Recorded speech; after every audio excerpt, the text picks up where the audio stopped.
ولو أن أهل القرى آمنوا واتقوا لفتحنا عليهم بركات من السماء والأرض ولكن كذبوا فأخذناهم بما كانوا يكسبون.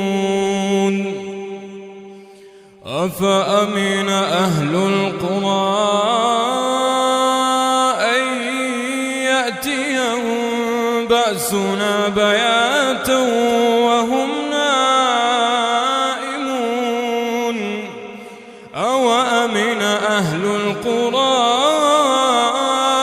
أن يأتيهم بأسنا ضحى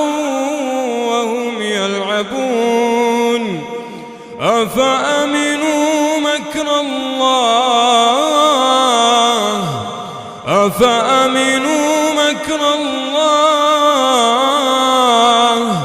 فلا يأمن مكر الله إلا القوم الخاسرون.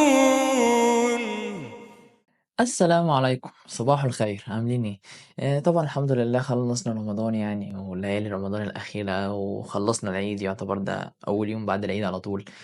وبنحاولوا بقى نرجعوا لحياتنا الطبيعية ودنيتنا ومذاكرتنا وزي ما كنا ماشيين قبل رمضان، وكل طبعا اللي كان مراكم حاجة قبل رمضان، وطبعا راكمنا حاجات كتير أوي في رمضان نخلصوها بعد رمضان، فقعدنا نراكم لحد ما بقى علينا حاجات كتير أوي، فأكيد يعني مش أنا لوحدي اللي ورايا حاجات ياما أوي كنت مأجلها، أكيد كلنا ورانا حاجات ياما كنا مأجلينها، ولكن دي مش المشكلة، المشكلة إن إحنا خلاص اتعودنا إن إحنا نقعدوا. تمام.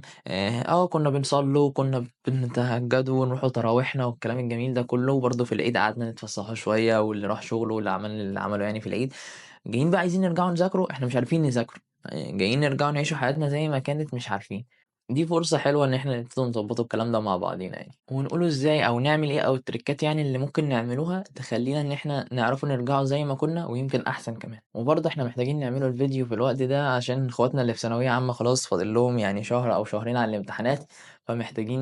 نرجّعوهم وخصوصًا الناس اللي ضاعت في رمضان واتلخبطت في العيد والدنيا عندها اتكعبلت،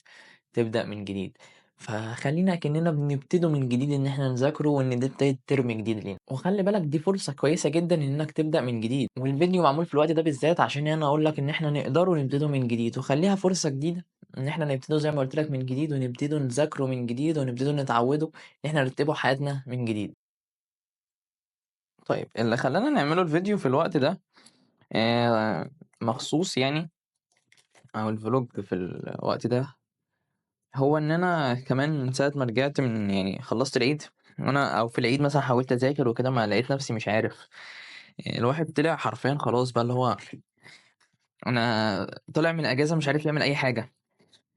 على الرغم إن هي ما كانتش أجازة الواحد كان شغال في العيد وكده يعني، بس طالع من هناك حاسس إن كان مرتاح، فمش عارف يرجع يشتغل مرة واحدة بقى، يعني حتى حوار التصوير مش عارف أرجع أشغّل الكاميرات، أشغّل الإضاءة، أشغّل الدنيا، حاسس إن أنا مكسّل أو مسوّف، فحلاوة الvlog إن هو بينجزني بصراحة في الحوار ده، يعني ما بياخدش تعديل جديد، ما بياخدش تعديل كتير، بيتصوّر مثلًا يعني في كذا زاوية مش عارف إيه، عايز تعمل shot هتاخده كshot واحد، عايز تتحرّك، بيبقى في أريحية أكتر بكتير من إن أنت تصوّر لِب من العيد. من إن أنت تصوّر فيديو يعني بتبقى ليه بقى كادر معيّن وكلام معيّن وتحضير للفيديو وكده، فالvlog بيبقى أسلس بصراحة في الحوار ده، فعشان كده يعني إيه، قررت أول ما خلاص حسّيت إن أنا قاعد مكسّل ولا عارف أذاكر ولا عارف أصوّر، قررت إن أنا أشغّل الsoft box وأحط الكاميرا وأعمل vlog كان هو يالّا بينا نبتدي من أول وجديد. والعقل بتاعنا يعني بيتعود بسرعة، يعني حتى إن هو مثلًا أخد أجازة بقى له فترة ومش عارف إيه، هو يا دوب من ساعة ما أنت هتدّي له الزقة الأولى هو هيشتغل، وده اللي حصل معايا في أول ساعتين يعني إحنا ذاكرنا النهارده ساعتين، أول 25 دقيقة أنا حرفيًا مخي مش مستوعب عمّال أفرُك، واللي كان مخلّيني شوية إن أنا ألتزم حوار إن أنا عارف إن أنا باصوّر ومفروض آخُد مثلًا من هنا بالroll وكده، فأنا عايز أقعد أذاكر وأحاول أركّز. أول 25 دقيقة حرفيًا أنا مش مركّز في أي حاجة، قُمت عامل كوباية شاي تاني بعدها، قرر بقى إن ال25 التانيين أو اللي هم تالت 25 دقيقة كانوا أسلس بكتير، أسلس بكتير جدًا من أول 25 دقيقة. آخر 25 دقيقة ما حسيتش بيهم، حسيت إن هو لأ بالعكس كمان يعني بعد ما المنبه رن لأ أنا لسه ما خلّصتش المحاضرة، فأنا هاقعد أخلّصها وبعد كده أقوم. أخد معايا حوالي مثلًا 30 دقيقة، 33 دقيقة مثلًا وخلّصت مثلًا المحاضرة. فده خلّاني يعني إيه، فعشان كده باقول لك العقل بتاعنا بيتعوّد بسرعة على الحاجة، فأنت يا دوب بس تدّي له الزقة الأولى تمام، هتلاقي الدنيا مشيت معاك كويس، هتلاقي الدنيا معاك ابتدت تتهندل، ابتديت ترجع زي ما كنت. استنى بس كده نضبطه بتاع نعلّوها شوية، عشان خلاص بنتكلم وإحنا بس كده، مضبوطة؟ مضبوطة، طيب، حتّة زاوية دحيح يعني، أو شِبه دحيح. أهو بنحاولوا نضبطوا بس الكاميرا يعني، فبس فهُم أنت يا دوب بس محتاج تاخد الزقة الأولى والدنيا معاك هتمشي على طول، وزي ما باقول لك حاول اعمل حاجة بسيطة، يعني بالنسبة لي أنا كان التصوير الvlog أبسط بكتير إن أنا هاقعد أتكلم وأقول أي حاجة قدّام الناس من غير ترتيب، من غير أي حاجة، حتى في الedit ما بياخدش وقت، وأنا باحب الفلوجات بصراحة. أسهل بكتير من إن أنا أقعد أعمل فيديو بيبقى محتاج script ومحتاج تحضير محتاج طريقة إلقاء معيّنة وإن أنت تبقى فايق إزاي وتتكلم إزاي، فحواراته كتير أوي إن أنا أصوّر فيديو direct أو فيديو مثلًا باتكلم فيه عن حاجة مهمة وكده، على عكس مثلًا الفلوج، إن الفلوج كده اللي بيبقى عايز يسمع الفلوج حد أنت عايز يسمعك أو متابعك يعني أنت حابب يسمع الفلوج، عارف إن الفلوج ده ممكن ما يستفادش فيه حاجة. ونفس الكلام برضه في حوار المذاكرة، يعني أول 25 دقيقة كانوا فيهم فرق، بعد كده الموضوع بقى أبسط، ما أعتقدش إن بعد كده هيبقى إيه، في تعب بعده وبعده وبعده نفس النظام كده يعني. فخلّينا نشوف، المهم يعني أدينا ضبّطنا الحتّة هنا، عايزين نضبّطه هنا كمان عشان الواحد بقى له كتير ما حطّش إيده في الأوضة، فنضبّطه هنا كمان، يالّا بينا.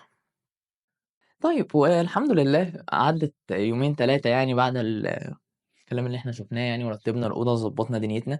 واختلفنا شوية كتير بصراحة، وحتى موضوع المذاكرة بقى أسلس بعد العيد يعني، ده تالت يوم بعد العيد. تعالَ كده أقول لك على شوية خطوات اتّبعتها أو مشيت عليها ساعدتني في إن أنا أبدأ من جديد وأحس إن هو خلاص تمام يالّا بينا أنا قادر إن أنا أرجع تاني أذاكر وقادر تاني إن أنا أرجع أصوّر. أول حاجة ويعني دي حاجة ضرورية المفروض ما أقولهاش أنا أساسًا في فيديو، توكّل على الله واستعِن بيه، خلّيك كل حاجة بتعملها وأنت متوكّل على ربنا وبتستعين بيه وبترجوه إن الحاجة دي تتيسّر لك. تاني حاجة أنت لست متأخرًا، خلّيك عارف دايمًا في دماغك إن أنت مش متأخر، طول ما أنت مسيطر عليك شعور إن أنت حاسس إن أنت متأخر وناس سابقينك وزمايلك سابقينك سواء في الدراسة، سواء في حاجات هُم مخلّصينها، سواء في الحاجات اللي متراكمة عليك حاسس إن هي مأخراك، عمرك ما هتعرف تنتج وعمرك ما هتعرف حتى توصل لهم ولا حتى إن أنت تبقى ماشي معاهم، طول ما أنت مسيطر عليك شعور إن أنت متأخر، عمرك ما هتعرف توصل، وأيًا كان اللي فاتك أو لسه متراكم عليك أنت لسه عندك فرصة إن أنت تعرف تغيّر كل ده، فاستغل الفرصة دي وبلاش تفكّر في إن أنت متأخر. تالت حاجة زي ما قُلت لك دماغنا بتتعوّد بسرعة، يعني أنت يا دوب بس أول ما ترمي نَفْسك في إن أنت بتذاكر أو إن أنت بتعمل اللي وراك أو إن أنت رجعت تصوّر هتلاقي إن الدنيا مشيت معاك تمام.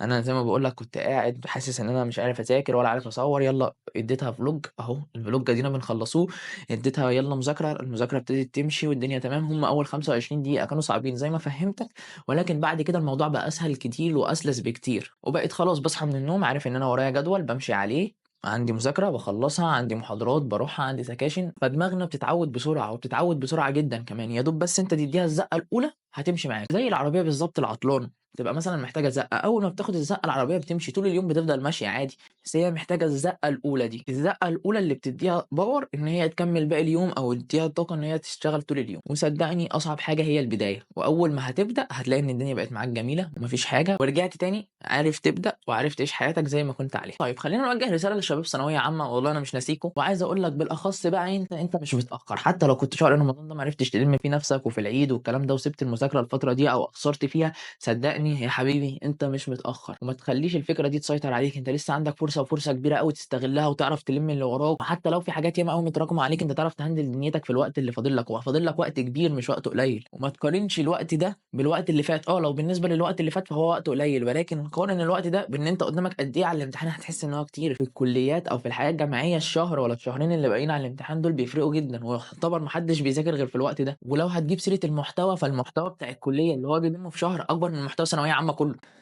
في دبانة بُص رايحة جاية مش عارف هتبقى عاملة إزاي، بس ماشي. وبس كده، ده الفلوج بعد العيد، قُلنا نعمله فلوج كده خفيف نحاولوا نلمّوا فيه الدنيا ونبتدوا بداية جديدة سوا، وتكون بداية إن إحنا ننزّلوا سلسلة فيديوهات كاتبينها وإن شاء الله تعجبكم يعني، سلسلة فيديوهات حلوة أوي، فما تنساش تعمل لايك وسبسكرايب في القناة وتضبّط عليّا كده بعد العيد عشان ما يفوتكش حاجة، وبس كده، يالّا سلام.